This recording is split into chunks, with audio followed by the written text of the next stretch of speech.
Բարելույս սիրելի հայրենակիցներ, ինչպես եք խոստացել ենք, շարունակում ենք ուսումնասիրել ընտրախախտումները։ Ուրեմն տեսեք, այս փաստաթղթով արդեն ամփոփած ունենք, ես հերթով ասում, ունենք 1-ի 1 տեղամաս 0 ձայն, ըստ ԿՀ-ի 3 ձայն ունենք։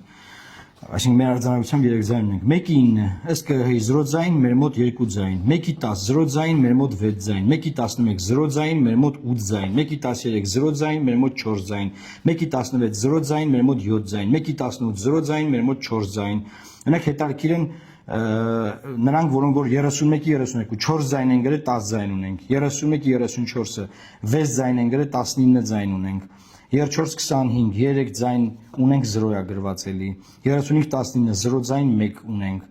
38-28 0 ձայն 3 ունենք։ 38-41 0 ձայն 4 ձայն ունենք։ Եվ այսպես շարունակ, այսինքն հիմա մենք երեկվա տվյալներն էլ սրանք գումարած մոտավորապես 200 ձայն մոտավորապես գտել ենք, որ ԿՀ-ում գրված է 0, մենք ունենք այս ձայները։ Մենք քարոզարշավի ժամանակ ինչ ենք անում, ժողովուրդ։ Ամեն մի ձայնի համար կռիվ ենք տալիս, որ այդ մի ձայնը տանենք, չէ՞, համոզում ենք մարդուն, ծրագիր ենք ներկայացնում, ասում ենք մենք սենց կանենք, նենց կանենք, բան 200 ձայն մենակ մեր տարած չանցած ուժի թվից տարել են։ Ու դեռ մինչև հիմա ԿՀ-ում էս ուղղված չի, շտկված չի։ Հարց առաջանում, լավ։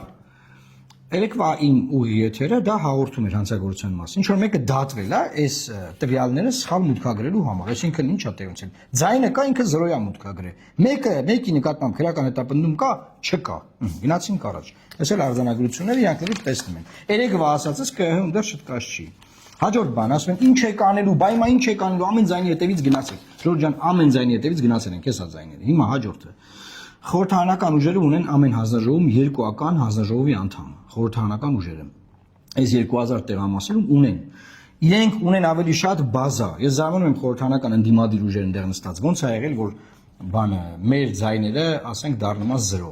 Մեր վստահված անձերն էլ հետ է, էլի, այսինքն տեղ կա վստահված անձ կա, տեղ կա չկա, հա, բայց իրանք 2000 տեղ աշխատավարձ ստացող հանձնաժողովի անդամ ունեն։ Պետք է իրանք նաև այս հարցերին պատասխանեն։ Այս ոնց է եղել։ Հիմա իրենք հայտարարեն դիմելու են ՍԴ,